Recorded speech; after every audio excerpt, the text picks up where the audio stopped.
Right. So I'm locking the door because the grandson doesn't come barging in tonight when he's done with bath. Yeah. It's been a heck of a day and trying to get everything ready, throwing an idea together this morning and then trying to figure out how to do it and realizing you don't have half the stuff here. Right, exactly. I didn't even have my mouse. So. Oh, wow. My mouse is over here. I haven't attached it.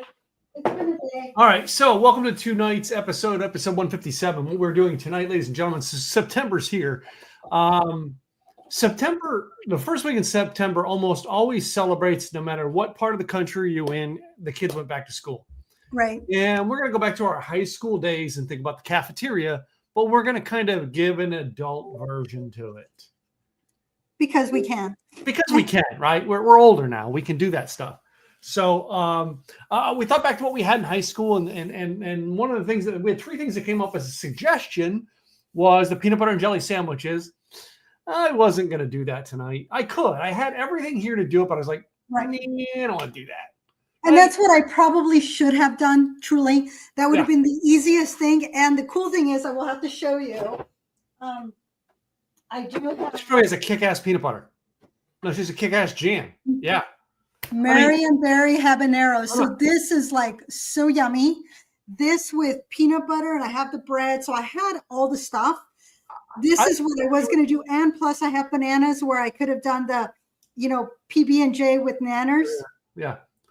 I will bet that almost every one of our listeners, and they can put this in the comments, whether you're watching it live or in the replay today, is put in the comments. I'll bet you have the ingredients in your house to make a peanut butter and jelly sandwich. Of course. It's just everybody. I mean, even though I have a kid and a grandkid in the house, I'm thinking even when I didn't, I still had the stuff to make a peanut butter and jelly sandwich if I had to. I don't have kids, and I've always had stuff for PB&J, like always. That's a staple. That's peanut butter all the time. All the time. So I went with the snacks because we listed a couple other snacks, all right, which was number one, we could have done pizza. Almost always had the pizza. It says easy open. This is not easy open, just so that y'all know. Okay. The things we would have had at school and a cafeteria lunch, there were almost always a staple. They were always there was the pizza. And I could have made a pizza and had that. Usually you get a hamburger or a hot dog. Yes. I had that. I could have made that. But I decided to go with the things that almost everybody got that were not, other than the pizza. Everybody got the pizza if they didn't want whatever the cafeteria, whatever was in the lunch of the day. Right. You went through the, in our school, we had like the cash line, I guess you want to call it. Right. The cafe or whatever part. Where it had pizza, it had macaroni and cheese. Right. Maybe some macaroni and cheese. Had soft pretzels. All right. Oh, we always had soft pretzels. And you can always get, usually it was like tater tots or fries. I didn't have tater tots. I had fries. So I made French fries. Right. And then some of the other stuff that was almost always there. You can always get a drink.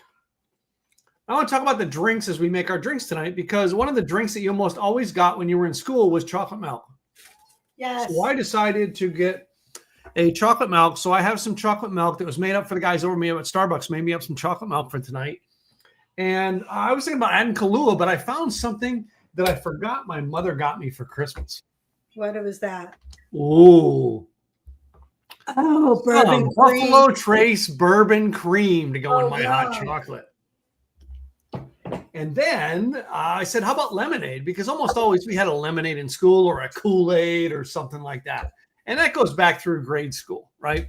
I have Kool-Aid packets I could have made. I have lemonade packets I could have made. Of course, I made me a fresh batch of lemonade. Of course. Right? And I decided there was two things I can mix with it. And I wasn't sure which one. Number one, I've always got the Lalo tequila, which, I mean, this is a standard on my shelf since we've been doing the show. But this 2 weekends ago, we were out and by the liquor store, and I know this stuff was out there. I just wanted to go see if they had it. And this is, if you watch Yellowstone, all right, you know about the 4 Sixes Ranch here in Texas.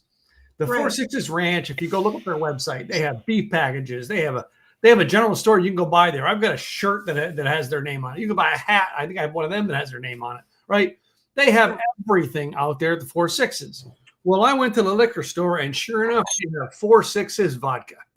Nice. So I got me some 4 Sixes vodka that I'm going to have with my lemonade tonight. Nice. Yeah. Well, and what you got, Miss Gladys? Well, I will tell you in a second what I have as soon as I throw this in here. Otherwise, I'm never going to get it in here. So bear with me 1 minute. I have a flatbread. Oh, I need to do one more thing, which I haven't drizzled yet. So I wanted to do something weird, something different. And this was like, hey, I like a good hot dog. You know, I love sauerkraut on a dog. And this one, I think I put too much Dijon, but that's okay. So give it a minute to, I put it on my pizza stone because yes, I have a pizza stone. The pizza stone, by the way, is one of the coolest devices you can have for your oven because there is so much more that you can do with the pizza oven than just put a pizza on it, by the way. Right. I love a pizza stone. So I have, I got a lot of recipes on things, unusual things that you can put on a pizza, which kids sometimes will add the weirdest things to pizza. And so that's why I was like going, you know what? That's like very much a kid, a thing for a kid to do is to add some weirdness to pizza. So I went online to see, you know, because I had an idea of a few things, but I will have to give a shout out to Paula with How to Make Dinner. She's on YouTube. She has unusual toppings on a pizza. And she actually did a pizza party with one of her friends because her friend has an outdoor pizza oven. And so she came up with all these weird things, which I thought were so cool, but I had to try out one of them. But chickpea pizza was one of them. And that one she put paprika, garlic, olive oil, and then sliced tomatoes, purple onion, and capers. Then the other one that I was going to do was the kimchi pizza, which has kimchi, pineapple, purple onion, and deli ham. I thought actually that's the one I originally was going to do. Then the taco pizza with the red sauce, the ground beef, corn, cheese, tomatoes, cilantro, and the squeeze of lime, which I found it very different once it pulled out. The asparagus egg pizza, red sauce, salami, cheese, steamed asparagus, purple onion. Then you top it with an egg before you throw it in the oven, which I thought, that seems interesting. The samosa filling had the mashed potatoes with the peas, garam masala, curry powder, garlic powder, ginger, and then over tomato sauce. The one that I'm going with is the Polish sausage and sauerkraut. Now, I did not go with the yogurt white sauce because I just didn't have the time to do it. But I did put the kielbasa, the sauerkraut. They called for a honey Dijon mustard. I just went with a coarse ground Dijon. It'll be fine. And then top with pickles. Now, this is supposed to taste like a New York style dog. And I thought, okay, that's the way to go. The other one was tuna and capers. So you make it tuna salad with your mayo, your mustard, your pickles, the tomato sauce, the capers, and then you do a squeeze of lemon on top when it comes out. So that one was the other one because I always keep tuna. But I'm doing the Polish sausage and sauerkraut pizza. We will see how that goes. What I did not have the time to go get was the Apple Jack because I was going to do an Apple Jack fizz, which is Daniel's, that's the apple, or the Crown Royal, that's apple. And then you add, that was the main thing. And I thought I might have had an apple, which I didn't. I only had the coconut milk. I did not have the apple juice, which I thought I could throw some apple juice to balance it out and play with it, see how that works. Didn't have that. But I thought I could always do my dirty soda with either rum or my naughty gin. This is a local gin. So I think I'm going to do that. I'm going to do the dirty soda with the naughty gin because that is the most kid-friendly, or that looks like a kid. That, what a kid would like to drink is like a cream soda. So that's what I'm going with the cream soda today. And I went with sauerkraut. It's the Signature Select. And I did do the Hillshire Farms is the sausage that I'm using for it. So it's a flatbread. So it's not a pizza crust. It is a flatbread. So making it a little different. But I do have my little handy dandy pizza cutter here, which is going to make it into slivers versus triangles, which is fine. Mm-hmm. And then I'm like trying to think, why is it that pizza is round? It comes in a square box and then it's cut into triangles. It was made by some mathematician, I'm betting. It's just craziness, madness. I tell you, madness. Well, in your high school, was the pizza in triangles or squares? I don't even know if we had pizza. I'm sure we did. It just wasn't we actually had, I can't remember. Our pizza was in squares at school. Really? And I remember that. And also, because I remember the other place I remember getting square pizza was because it was made on a square tray. Okay. Right? And that's how they would cut it in a tray. Was my grandmother worked at a camp in the summertime. And that's how they made it at the camp for the kids was on that tray. And it was a square tray. So they would cut it into square sections. Okay. All right. Now some of your smaller pizza joints, we have one here in Polios here in town that they'll cut your round pizza into square pieces. Right. Oh, nice. And it's great because they're smaller pieces and you can kind of pick up and eat smaller pieces. I love that. I love cutting my pizza into squares. There's something, especially when you have a thin crust and you get that crustiness that, it just tastes so good. Yeah. I mean, it's like I said, it's all depending on where you got it and how it was made. Yeah. The most of the pizzerias that I grew up with, they were all Italian, and it was done on the round.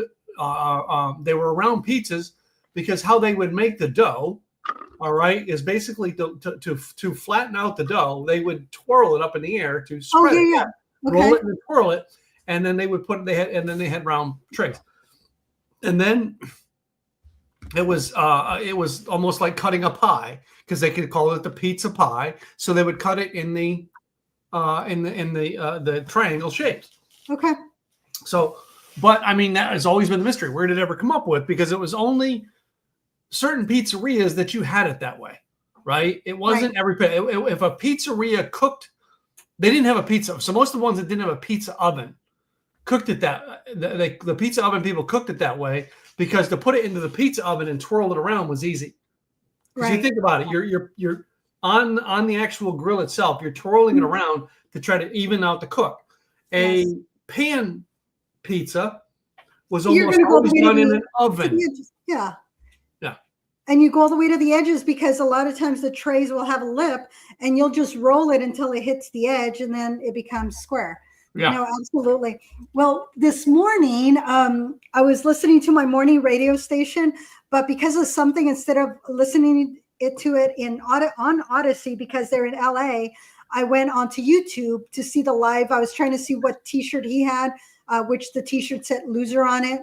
It's one of their fantasy football things that aren't, it was very different than fantasy football. Anyway, he had the loser t-shirt on.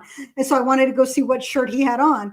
Well, they brought up the Shark Tank episode that he was in.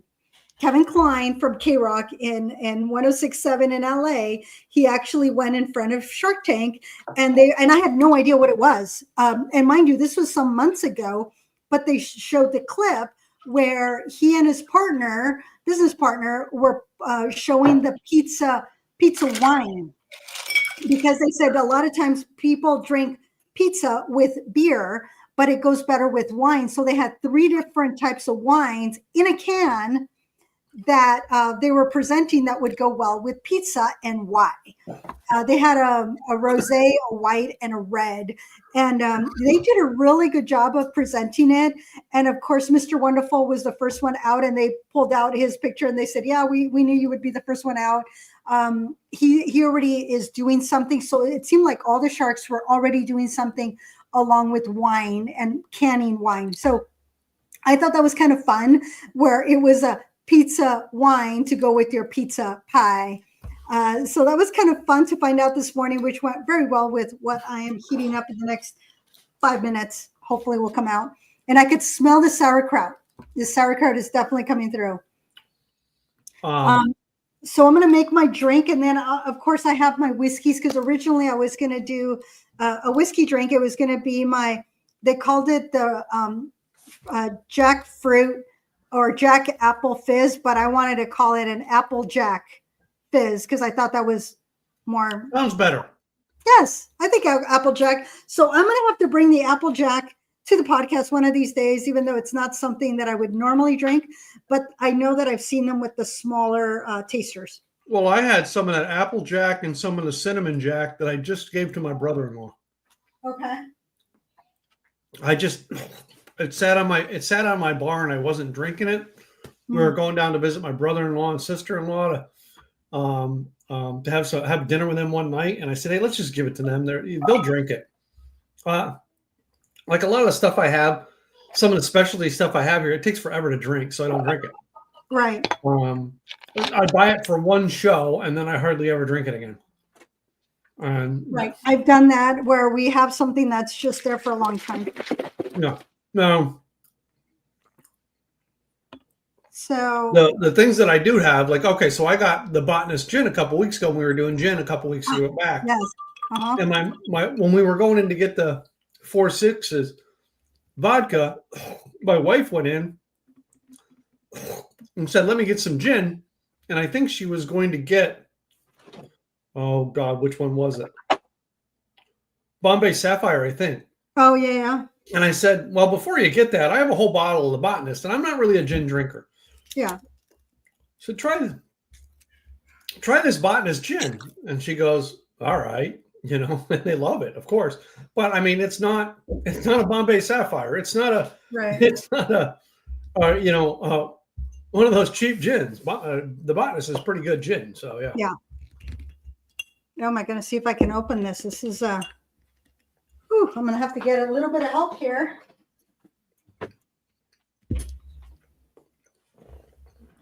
Let's see if I can get it open. If not, I'm going to have to change and not do gin, because I'm not able to. This is like trying to open up a bottle of. Did you get rid of the full plastic? Yeah. Yeah. Yeah, and now I already popped the little paper that goes down. I'm going to use my other. I don't want to use my good knife, but I'm going to use my other knife. Usually when it doesned pry up, it's usually the plastic still attached somewhere. No, it's all off. I had that with the 4.6s vodka here. I had to cut the whole thing all the way around. Oh gosh, I already broke the cork. Yeah, I broke off part of the cork there. Oh gosh. But it's not coming out. Oh, there we go. I think I might have it. Because sometimes they also do have a cover on top. Yeah. Well, by the way, that's another thing I stopped doing was opening the bottle on air. I kind of stopped at it, going, okay, too many times I've gotten stuck with a bottle, so I make sure it's open before I come on air. Now. So I'm going to try this one because I've not had this gin before. Okay.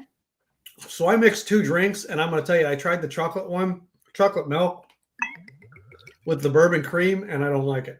So I'm not even going to drink the rest of it. I love the lemonade vodka. Oh, of course. That's going to, a lemonade with gin would also go well. A lemonade with gin, a lemonade with tequila, a lemonade would go well with rum. Naughty gin. All right. Can't complain. I've got tons of Sambuca here. I'll bet you the Sambuca go well with lemonade. Let me get a picture of this. Do the naughty gin with the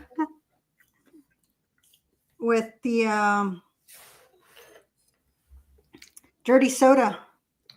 Yeah. All right, show your bottle, please, of your. Because I want a picture of that.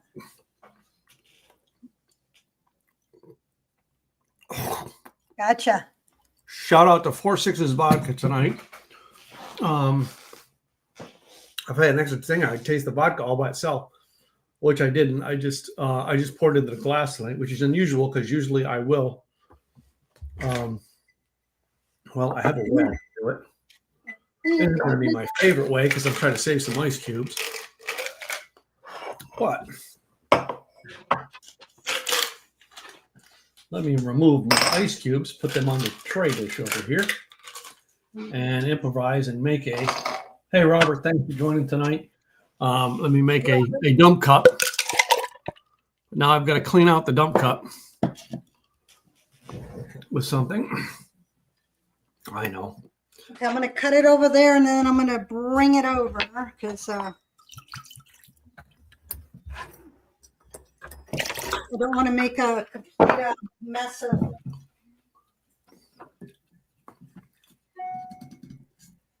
Well, that one won't work. I screwed that mess up.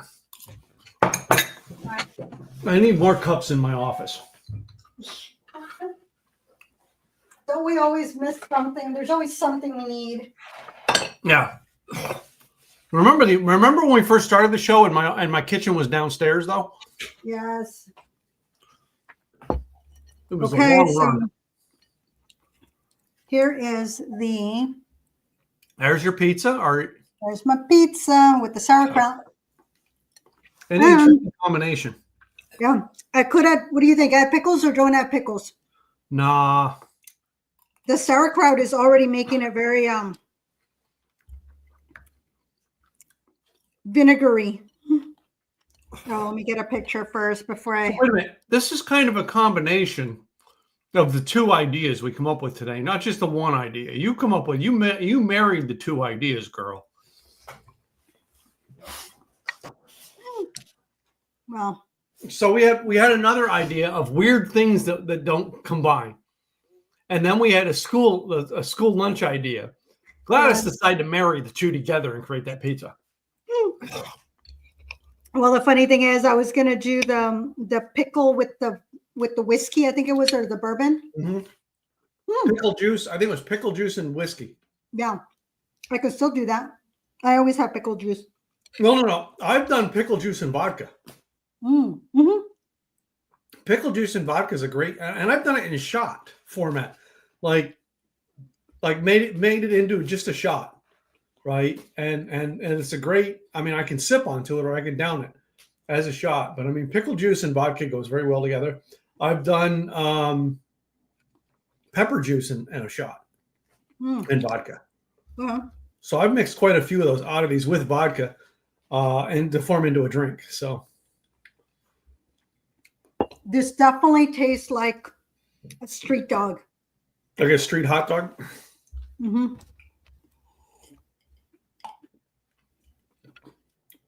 Now, does it go? Now have your cream soda. I don't think it will.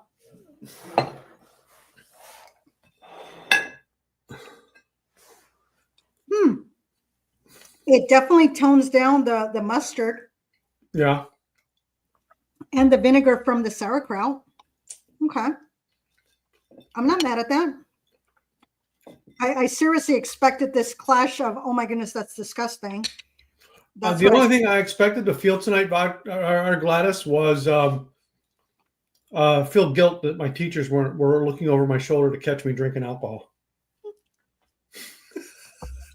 Oh, that's funny. But okay, did you ever take a flask to high school? Mm-mm. You didn't? Mm-mm. I was actually a really good kid. What happened to you? Wait, what? I know. That's just bad. Yeah, no, I never did. If I ever took a sip of anything, it was at home, and it wasn't very often. You know, like I could take a couple of sips from my aunt's beer during the summer. I did sip on tequila. You know, one time because we had it there, and I was allowed to. I was at home. I was allowed to drink a little bit of it.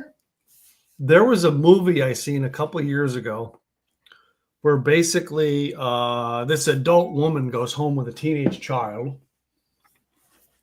And the teenage child, thinking that the adult woman was a teenager, says, hey,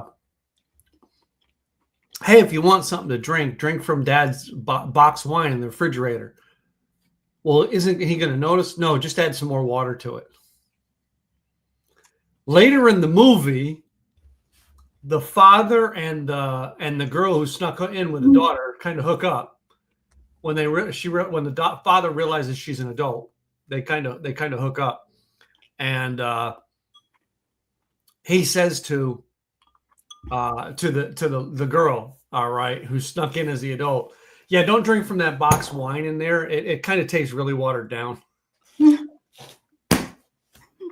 So it's almost like he knew his kids were watering it down. He just decided to leave it there and let them keep watering it, and think they were getting alcohol when all they were really getting was watered down wine taste.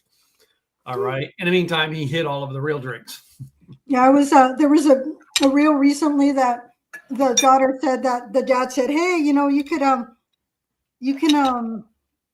keep all the wine, that's your inheritance. And she's on, nah, that's okay. I'm sure it's, and then she then later on said, well, it's all watered down from when they were younger. Yeah. And I think that movie, was either in Washington or Portland. Do you remember the name of it? Probably more Seattle-ish. Not Seattle, but Seattle suburbs, like Tacoma or something like that. Do you remember the name of the movie? I don't. I'm trying to remember who was in it. It's amazing how many movies are making a reference to Seattle or Portland or Oregon. It's like there's just so many of them, and I don't know if it's because I live up here that I pay attention to that, or if there truly are just mentioning Washington and Oregon quite a bit. Well, the years I moved to Texas in 98, 99, the movie Varsity Blues came out. Okay. Which was about that small Texas town. And actually the actor who played Billy Bob, I met him before he passed away. He was a friend of Glenn Morshower's. Then Dr. T and the Women. Remember Dr. T and the Women? So Dr. T and the Women was all filmed in the Frisco area around where the country club is. And at the time, I cleaned cars around that area all the time. I knew. And the hairdresser, the people who owned the hairdressing salon that I knew, it was their friend's Cadillac that was used in the movie. Oh, nice. That was a Richard Gere movie. And the country club that you're talking about is the country club where you and I were exchanging drinks in the back of the room, during the conference? Nope. Oh. Nope. No. In case y'all didn't know, that's what we were doing at a country club. Yeah, that's how we met, was at a country club exchanging drinks.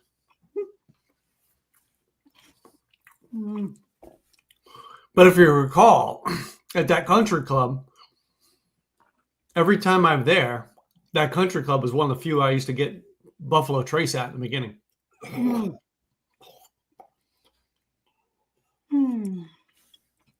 And I was at that country club with an event with Craig the day Eddie Van Halen died. Oh. Okay. I remember because we were in a much bigger room and a much smaller group in a much bigger room. But back then it was the pandemic. Not many people could do things. Right. And we chose to do it anyway. And I went to look up something online and found out that Eddie Van Halen died. Well, never forget that day. Anyway, so I'm still finishing up the vodka with lemonade, and I'm going to taste some of just the vodka itself.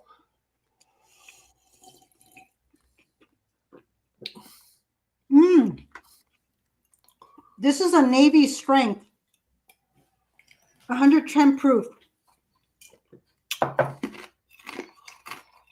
So they are, let me see where exactly they're. I'm going to close this because knowing me, I'll fill it. But They crafted with 6 types of citrus to balance the traditional juniper and a touch of heather for an earthy finish.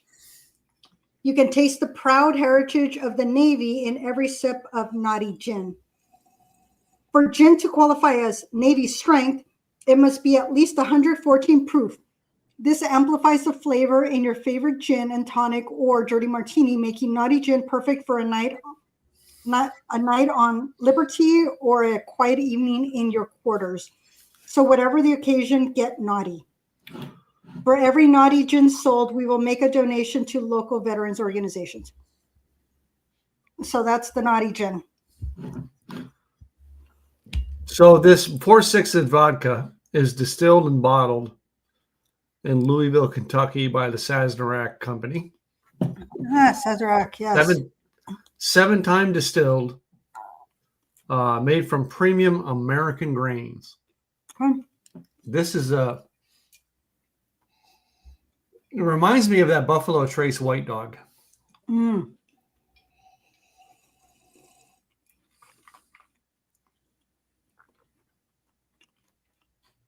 Very, very same, wheat notes that like the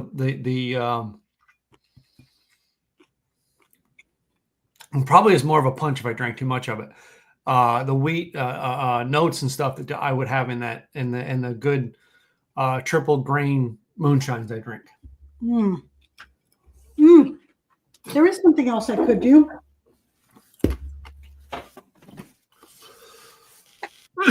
Very Oregonian. Country cream. Oh yeah, which is what there's probably this bourbon cream by itself would probably be good by itself. So this one, it's won award, and it is very Oregon. So it's at Trail Distilling. Those that made my my gin and whiskey.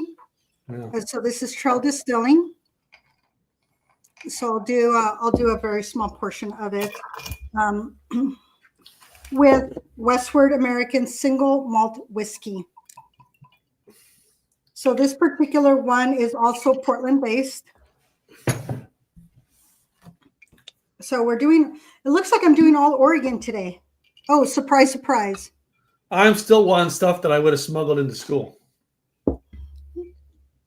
You guys think I'm kidding. I didn't, because my parents didn't have alcohol in the house when I was a kid. Right. But like, if my parents did, I would have smuggled this shit into school. Life is beautiful.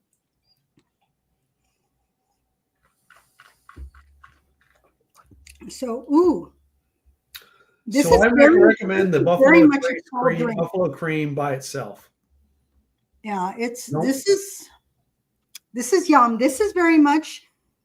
You can warm this up. I think this tastes. Think pumpkin spice latte. Mm-hmm. It's that the cinnamon, the nutmeg, the cardamom. That's what comes out in this. Very yum. This is really good. I'm going to get a picture with these two because we're going to give them a little shout out and thank you very much for being on the podcast. Oregon with Oregon. There's always Oregon. All right. I'm going to throw this one in there for you to get, guys. Go try this one out. Bourbon cream. Yes. Bourbon cream. It is a Buffalo Trace. Similar to, I want to say it has a similar taste palette to your Baileys, but the alcohol has got more of an orangish cream to it than a Bailey's would. Okay. All right. And I can't find anything in the bottle that says it's got a flavor to it. It just says it's a Buffalo Trace bourbon cream. So, and I can't read the dark print on the back. I know, we can never see those things. I'm going to have another little piece of pizza here because I want to taste it with this one to see if this one, if it holds up to that mustard and vinegar.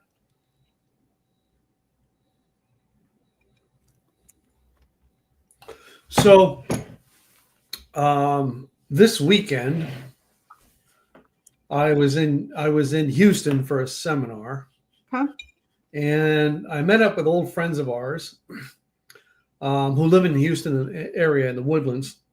Our friends Flint and Monique, and they took me down to Brennan's of Houston, all right, which is a New Orleans Cajun type restaurant, 5-star type luxury restaurant, right?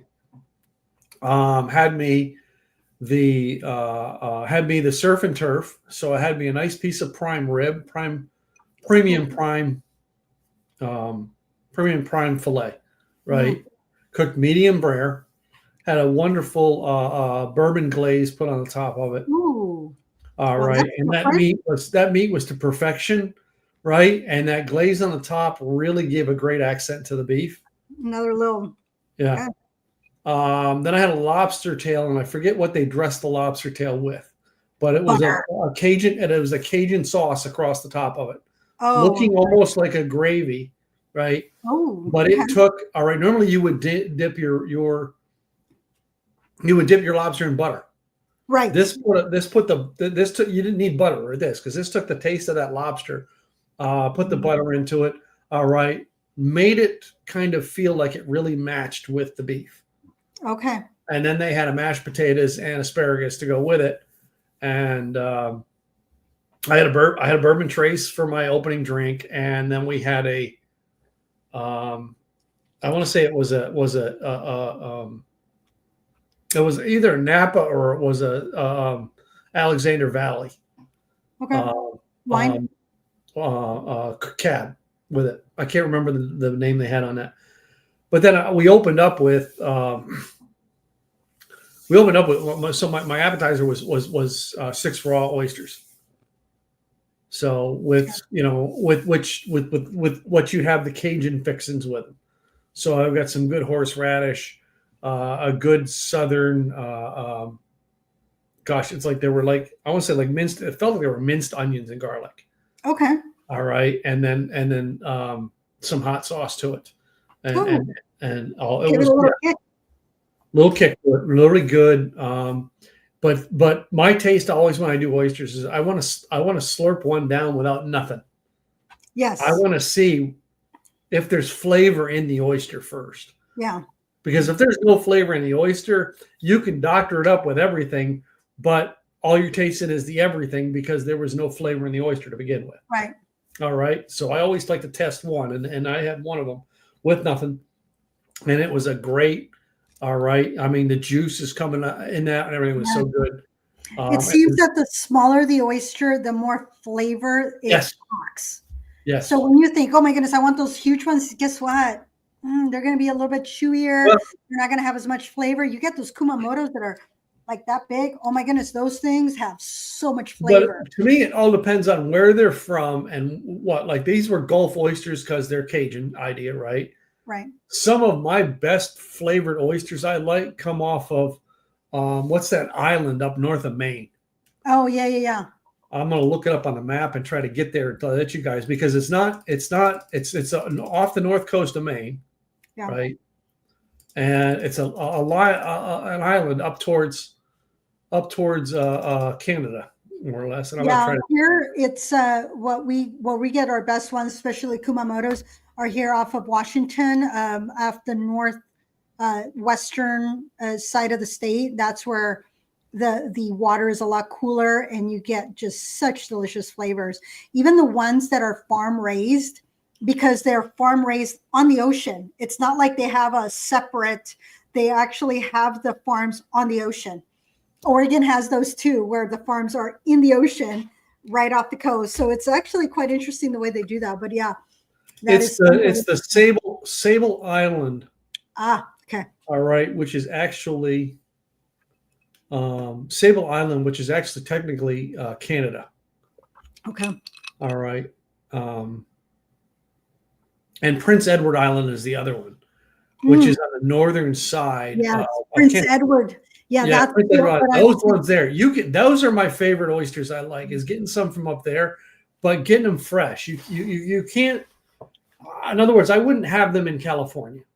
Right. And Texas what's is about interesting? far west as I would go eating them. Yeah, here it's so great because they used to do a delivery where they would bring the oysters from North Washington and they would make the stops coming down Seattle, Tacoma, Olympia, then into the Vancouver area. They weren't even getting into Portland, which towards the end of when I was getting them, they did. I don't know if I haven't followed them, but I would get 1 to 2 dozen oysters. I would get 2 pounds of clams. I would make my bouillabaisse with that. And I will tell you, a Swiss chef, he absolutely loved my bouillabaisse because everything was just freshly caught and it was just delicious. So you can get some really good seafood out here in the Pacific Northwest because the ocean's right there. Our way. And this restaurant, Brendan's, had 2 things that were related to New Orleans, and both this restaurant in the New Orleans branches created it. Okay. One of them, the dessert, Banana Foster. Oh, yum. That's the restaurant that created it. Oh, they created it. They're nice. the one that created the recipe. Yeah. The second is turtle soup. Turtle soup, like actual turtle? Actual turtle soup. Did you try it? Oh, yeah. I don't know. That is something I will try again. So I didn't have it. My friend Monique had it, and I just took a taste of hers. And yeah. And they're the people who come up with the original turtle soup. Okay. That's interesting. Yeah. So and it was just because I was in town and I was in town for a seminar and I just called my friends and said, Hey. I haven't seen them in 5 years. And I said, I know it's a long shot, but I'm just going to ask. If you're available, I'd love to see you sometime during the 2 days while I'm here. And they wrote back and said, we just happen to be able to have a window on Saturday night. Nice. I said, great. Let's have dinner. All right. And they made the reservation at Brennan's because I've never been there. Right. And they're like, we're going to take you here. And because my birthday's coming up, they're like, we're going to take you for your birthday. So. Oh, how sweet of them. Yeah. So try different things on your pizza. Try, this definitely tasted like a hot dog on a pizza.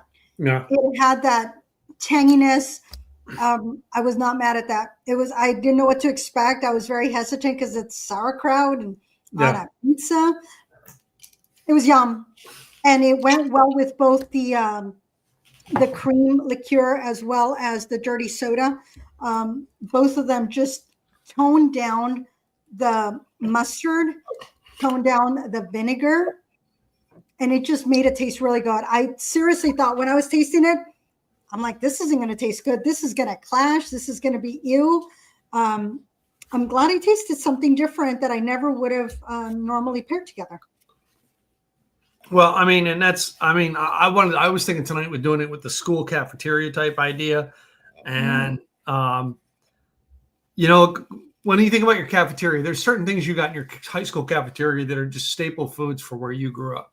Yeah. All right. You're never going to forget them.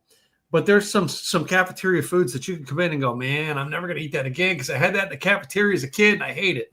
Yeah. And this episode here was designed to be, hey, just because you had it someplace and hated it doesn't mean you can't doctor it and try it again. Right. So, as to which I did. I'm almost everything. The pretzels, which I have pretzels a lot. You know what I mean? My French fries, I did a little bit different with the ketchup. And I salted and garlic salted them when I was cooking them. Okay. My pretzel, I put salt onto it and I do a different kind of mustard. So, and the mac and cheese, I use shells on this one as opposed to just regular macaroni and cheese. So everything has a difference, and we didn't have macaroni shells when we were kids. We had macaronis. Elbows, the little elbows. Elbows. Yeah. They were all made with elbows. Yeah. So some places have really good mac and cheese. I can tell you that Oswego Grill here in Wilsonville, there's a couple of locations.